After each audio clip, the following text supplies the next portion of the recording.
Disseram pra gente que ia ter o despacho lá cobrado da bagagem e ia diminuir o valor. Não sei se para vocês, para mim aumentou. Mariana Barbosa está de olho nisso tudo também. Mariana, e com menos concorrência, aí fica mais difícil para a gente, né? A gente só perde. Boa noite. Pois é, boa noite a todos.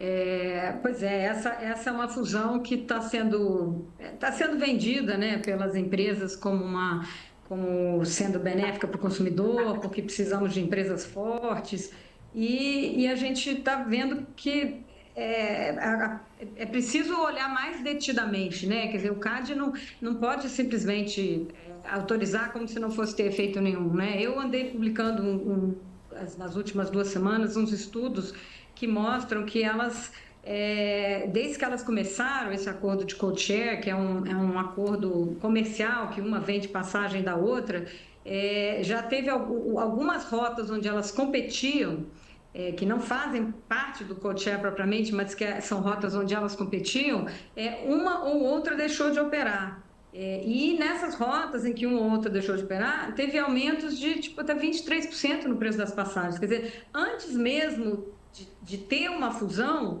já está tendo sinais no mercado de danos ao consumidor, né? Então, e hoje eu publiquei uma coluna falando que o CAD mudou um pouco o humor, assim, porque há um tempo atrás, em janeiro, tinha umas sinalizações de governo, o próprio ministro dizendo, o CAD vai aprovar lá para 2026, mas agora o tom mudou, né? O ministro já falou semana passada que essa fusão pode não ser muito boa para o consumidor, e hoje um conselheiro do CAD ele fez uma avocação, que é um termo que se usa quando algum conselheiro quer discutir uma questão, mesmo que não seja obrigatório, né? Isso se trata do code-share propriamente, porque quando eles iniciaram o acordo, teve um entendimento de que não precisa o CAD analisar o acordo, porque é um ato associativo, não precisa, e agora o CAD avaliou e falou, não, olha, é melhor a gente avaliar. Só que tudo bem, está dando prazo, eles podem ainda notificar. Aí agora hoje veio um conselheiro que falou assim, não, olha, mesmo que não precise, a gente deveria olhar, porque pode ter efeitos muito importantes para o mercado, né? Então, assim, o fato de você não ter notificado antes, o CAD fica sem informação para ele avaliar se houve ou não houve uma concentração antes da hora, né? Então, foi uma medida muito importante desse conselheiro, que agora precisa ser chancelada pelo tribunal, mas está caminhando para que o CAD vá olhar de fato o que está acontecendo no mercado, e isso já é um sinal se eles de fato mandarem a proposta, né? Porque eles estão falando que vai ter fusão, mas ninguém ainda apresentou formalmente no CAD, o processo ainda não começou a ser analisado, né? E as empresas não fecharam o contrato, né? Isso depende ainda das reestruturações que elas estão fazendo individualmente. Raquel, quando a gente viaja para fora, vê que, por exemplo, na Europa são tantas companhias, né? São muitas opções, aquelas de baixo custo, tem as outras com um conforto maior, e aqui no Brasil cada vez menos opções. Diego, tem um modelo low cost, né? A Mari, prazer ter você aqui, Mariana, que delícia. A Mari até acompanha esse setor até melhor do que eu. Mas o que veio acontecendo com o setor de aviação desde a pandemia, ele entrou numa crise muito grande e as empresas usam muito essa justificativa para tentar oferecer argumentos para esse tipo de fusão, né? De que é um setor que tende à concentração. No caso das empresas aéreas no Brasil, elas têm demandado muitos tipos de benesses ao governo.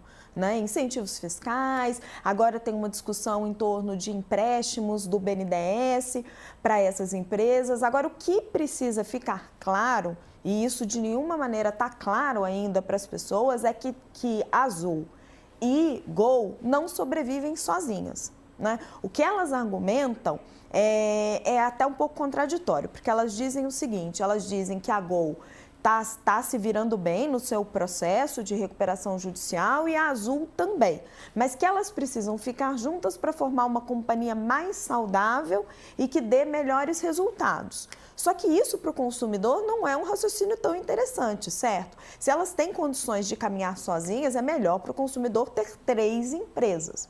Então, essa dúvida, isso é que não está muito claro para as pessoas. Essa fusão é necessária para que essa empresa resultante tenha mais lucro ou para que ela sobreviva? O que eu já ouvi dentro do CAD é que eles vão olhar essa fusão e esse tipo de fusão ela é analisada rota a rota nesse sentido.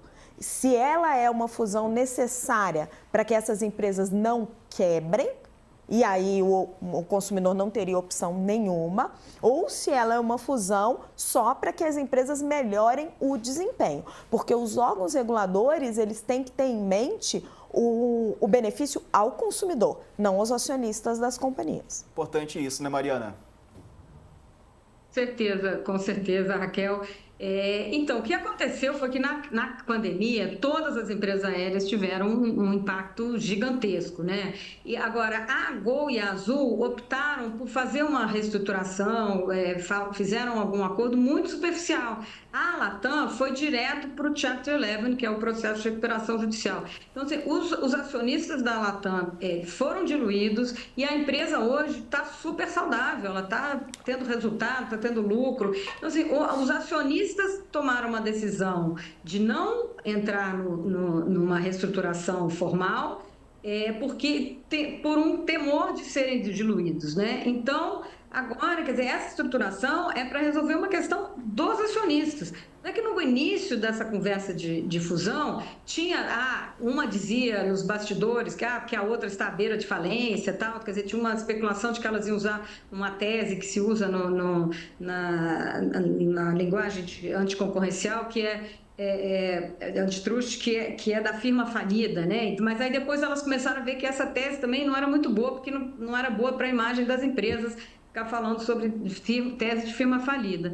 Então, assim, é uma operação que claramente beneficia os acionistas. Os efeitos para o consumidor, a gente desconhece. Você pode talvez mitigar e evitar que eles se acentuem, mas assim, o Brasil é um mercado muito grande, acho que é o quarto, isso muda um pouquinho, mas eu acho que é o quarto maior mercado doméstico do mundo. Então, assim, é um mercado muito grande para a gente só ter essas poucas empresas. Lá nos Estados Unidos, a JetBlue, que pertence ao mesmo fundador da Azul, tentou fazer uma fusão com a Spirit Airlines e o CAD americano barrou, disse que essa fusão ia ser ruim para o consumidor, ia aumentar a tarifa, quer dizer, não é só o Brasil. Então, assim, houve um argumento aí de que não, porque nos Estados Unidos teve várias fusões, de fato teve a Continental com a Delta, com a United, enfim, teve algumas fusões nos Estados Unidos, é um setor que passa por fusões periodicamente, mas não é assim que toda fusão se aprova, que a fusão representa um fortalecimento, não. Então, sim, o próprio David Neeleman teve essa operação barrada, foi em janeiro do ano passado, e o Ministério, o CAD foi muito claro, essa fusão seria muito ruim para o consumidor. Então, assim, é um assunto que o CAD tem que olhar muito a fundo e, tecnicamente, como você falou, Raquel, analisar rota por rota, você tem que analisar o conjunto e rota por rota, porque um dos argumentos, quando eu publiquei essas matérias que as empresas estavam saindo e deixando a outra sozinha, quer dizer, o que as empresas falaram, mas a gente está diminuindo aqui, mas está aumentando a oferta nessa outra rota, mas quem voa lá de Maceió para Confins não está preocupado se ela aumentou em outro lugar, quer dizer, naquele mercado houve uma redução de oferta, né? Então, é uma análise muito complexa, a malha das empresas muda a cada temporada, quer dizer, mas o CAD não pode se eximir de olhar esse mercado, né? E já deveria ter começado a olhar há um ano atrás, né? Vamos ficar em cima disso. Mariana Barbosa, foi um prazer te receber aqui no Segunda Edição. Volte mais vezes, viu? Obrigado. Obrigada. Valeu também a Andresa Matais. Beijo, Andresa.